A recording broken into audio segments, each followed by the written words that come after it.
নমস্কার। আজ আমরা আরেকটি বাচ্চাদের মজার ছড়া নিয়ে আলোচনা করব।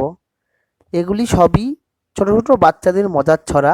এই ছড়াগুলো যদি তোমরা দেখো তো অনেকটাই সুবিধা হবে। এই ছড়াগুলো খুব সুন্দর ছড়া। তো আজকে যে ছড়াটি আলোচনা করব, নতুন নতুন পায়রাগুলি। নতুন নতুন পায়রাগুলি ঝোঁটন বেঁধেছে, ও পারেতে ছেলে মেয়ে নাইতে নেমেছে। যে নতুন নতুন পায়রাগুলি ঝোঁটন বেঁধেছে, ও পারেতে ছেলে মেয়ে নাইতে নেমেছে। দুধারে দুই রুই কাতলা ভেসে উঠেছে, কে দেখেছে কে দেখেছে, দাদা দেখেছে।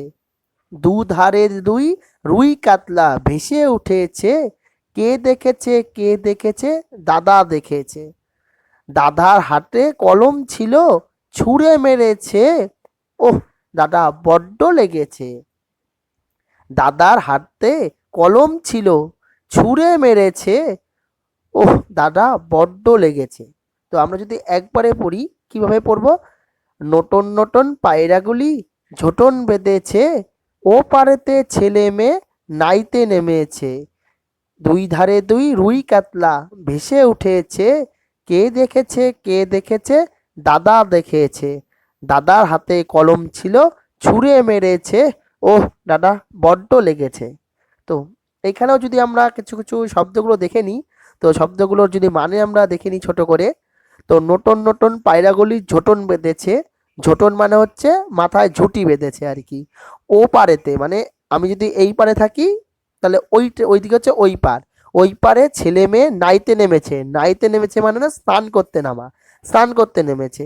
দুধারে দুই রুই কাতলা ভেসে উঠেছে, মানে এইদিকে এই পারেও রুই এবং কাতলা ভেসে উঠেছে, ওই পারেও রুই কাতলা ভেসে উঠেছে।